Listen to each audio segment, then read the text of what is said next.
Excellent. So that's our featured nonprofit for this month, Middle Earth, and we're lucky, and that Maria will be staying on for the first panel. So we don't need to introduce Maria for our first panel, but our first panel is the impact of the pandemic on education, in particular in the pre-college years. So we're going to start out with first letting Joan. You want to go ahead and introduce who you are and your organization pre-pandemic? Is that how that works? About 2 minutes. Sure. Hi, good afternoon. My name is Joan Silo, and I am the head of school here at Immaculata High School. I have been here 3 years. I came on board 3 years ago, and we are approaching our 60th anniversary next year. And we are a traditional 9 through 12 high school, but we are part of a larger system. Our Immaculate Conception Church is kind of the overarching, and then we have Immaculate Conception Elementary School, which is pre-K 3 or 4 through 8, and then Immaculata, and we really work together as a school system. And we are Catholic. However, sometimes people don't fully understand. Now we are educating within a Catholic framework and Catholic traditions and values. However, we are a school that is open to all faiths, and we have all faiths, many faiths represented. And so we are very happy about that. We serve the area communities. We have our kids come from about 7 different counties. We have students coming from, last year we had 6 different countries represented, and our students come from about 60 different zip codes in the area. So if you were to look at the placement of our students throughout the map, we're really a nice geographical area. So it's great families, and we take our education approach that we are in partnership with our parents as the primary educators of their children. We have amazing programs going on, and some that I just want to highlight a couple because they actually affect the pre-COVID and the post-COVID. So we're excited about a health sciences career program we have that is really exciting. We have a partnership with Rutgers University. Maria was singing my tune because it's all about the partnerships and relationships. And our kids are, kids who are interested in this field at any level. Maybe it's physical therapy, maybe it's nursing, doctor, it could be anything. They're going and they're taking courses that are connected with Rutgers, but we are now engaging in very preliminary, but we're going to have a partnership with the St. Peter's University Hospital system. We're thrilled about that because our kids will be pursuing hours outside of their class time. And so we're always looking for partners to do that, some local doctor offices and all sorts of opportunities for that, of course. And so we have programs for advanced learners, a special scholars program. We have programs for students who have learning challenges. We have an amazing sports program with a phenomenal, well, I want to say, first of all, in the academics, our teachers are phenomenal. I love our teaching staff, and our coaching staff is phenomenal. We really believe in the education of the whole child. We take that very seriously. And this has proven so valuable in times just that we're in now, in the pandemic time, where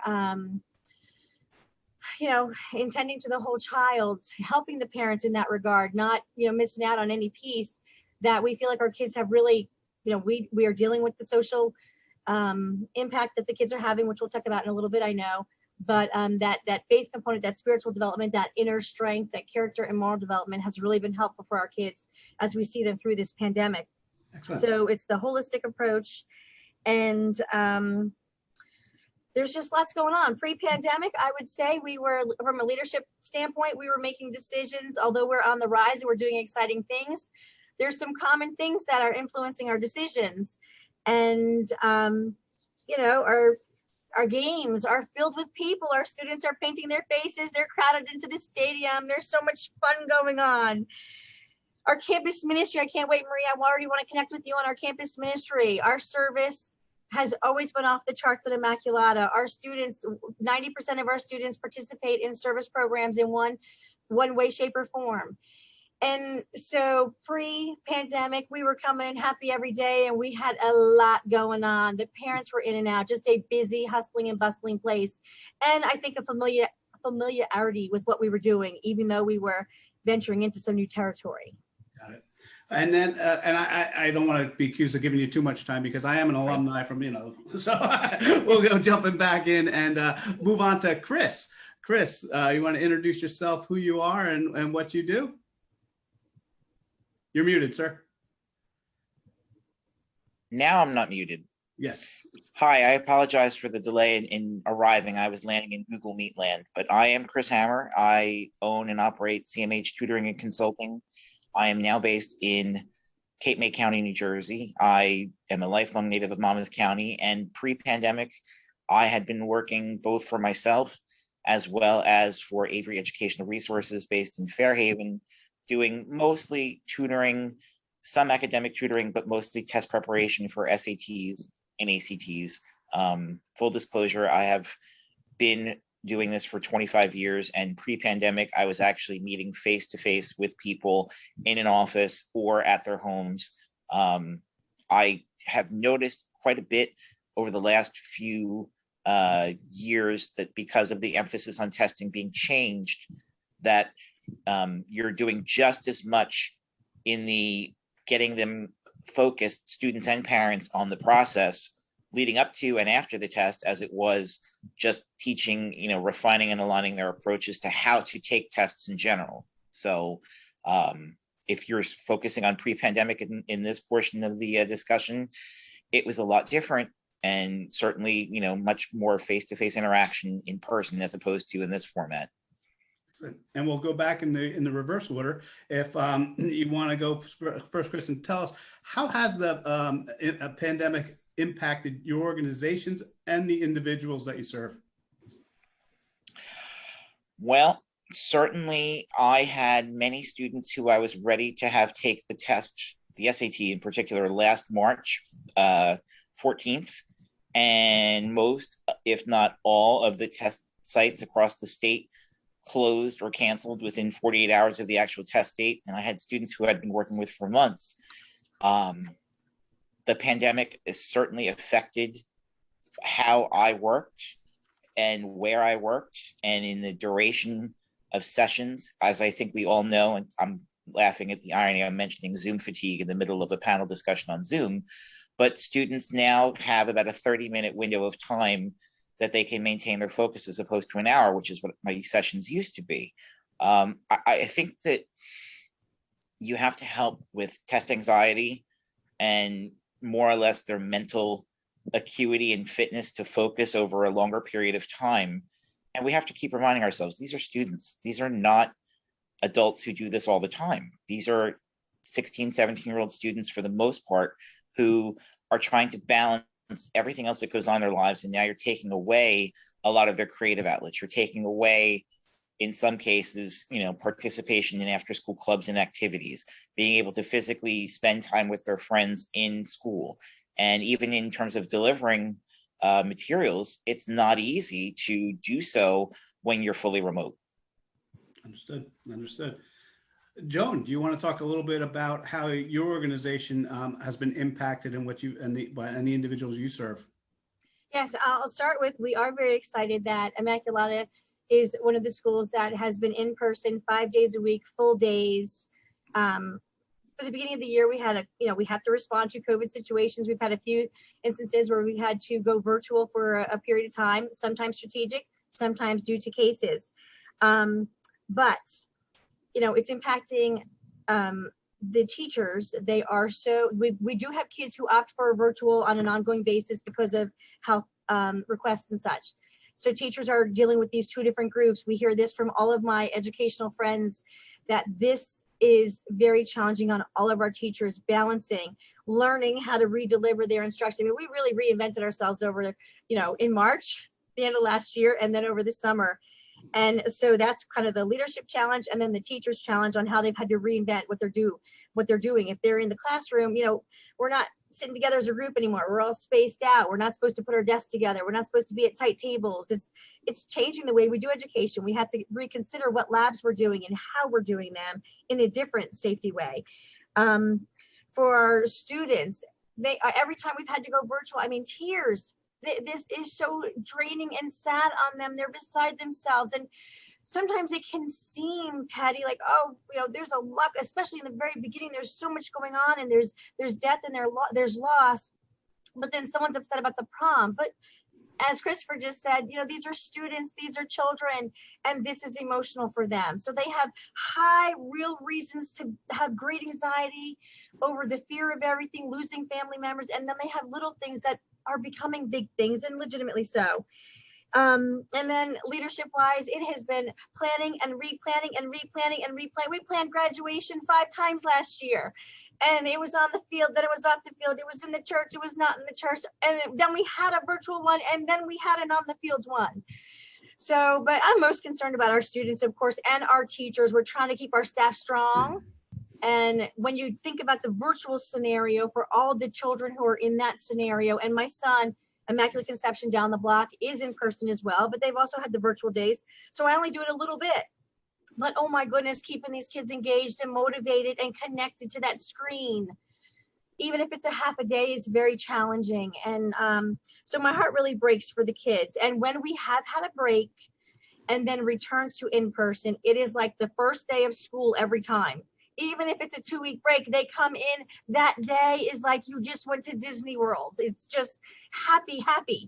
So, it's been tough, but there's a lot of good. So, and, but for our friends who are fully virtual, it is challenging, and we want to help them get back to school or send them all to us. I didn't mention we're about 450 students, and we welcome more. And Maria, do you want to go into a little bit more about how the pandemic has impacted some of your programs? You're muted. Yep, there we go. Something happened with my computer. Yeah, so as soon as the pandemic hit, we went virtual pretty much overnight. All of our programs were virtual. So the staff obviously missed the kids a great deal. We do have some in person happening now, which is really good because the kids need it. But our biggest thing is, since we see the needier families in the community, we're just seeing a lot of basic needs that are coming up. Food insecurity, not being able to pay their rent, clothing, just the basic necessities that we take for granted. So that's probably one of the biggest things that we see with our kids and our families, because they are generally lower socioeconomic status and have a lot more basic needs that have to be met. And then of course, a lot of anxiety, depression, fear. It's really like a trauma to them and to the families.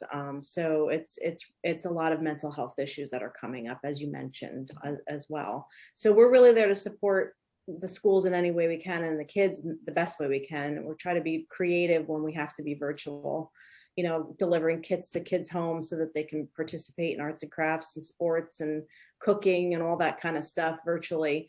We go door to door with bags of items so that they can do this stuff with us online. Makes it a little more appealing. But I think just overall, I would say from a staff perspective, just keeping everybody motivated, which they are. I'm so fortunate. Our staff is amazing. And we just can't wait to be able to see the kids more. We're very excited about the prospect of that. Excellent. So as far as going back on our final question, I'm going to start with Joan and work our way back around. Joan, what's the one point that you want people to take away from today and from your presentation? What's the most impactful thing you want them to remember most? I think what is important to remember is that it is kind of proven over time that some of the best education is relational. And it's very challenging. Can we have relationships and develop them virtually? We can. But I think for any fear that we had, it's interesting, when the very beginning of the virtual learning in last March, and we were talking about, how is this going to change education? And we were afraid it might, is it going to do away with the walls of the school building? And we feel just the opposite. Everyone now sees the value of this relational, in-person, personalized education because of the social, emotional impact more than anything, but also the educational value. So, again, this is critical, and I hope we don't lose sight of this, even though, some kids will do better virtually. It might be who they are, but most of the children need that in person. And I can imagine what Maria's going through without having that personal contact with these kind of families and children that you work with. And so we deal with it even at our level too. And so remember that, and let's work to get our kids back in school for everyone's health and future, and how you can help. I want to say that, again, here we are when the pandemic is over. I can't wait to have people visit the school. And I invite anyone who listens to this to come and visit us. We're a part of the community. Sometimes people forget about the private schools like there's something separate. No, we want to be remembered like all the local high schools, the public high schools, and we want to be integrated into the community like everybody, would like. And so I would love to come, for people to come. I love showing off my school, and done it at other schools I've been at, and it's just wonderful. And people learn a lot about what's going on with the youth of the communities. And so I welcome people to come in. Still accepting students as far as you have room in the school? We are accepting students. We still have room, and we are doing tours. And so we have Thursday night tours. So we welcome anyone to come for Thursday night tours. We used to do that shadowing where you could be a Spartan for the day.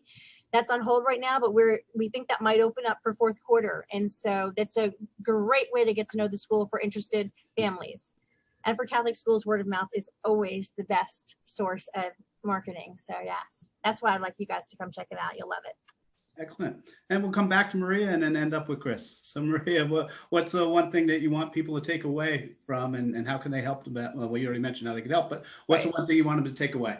I feel hopeful. I just want people to understand that there's a lot of great stuff happening in Somerset County. At least I've seen amazing collaborations with people.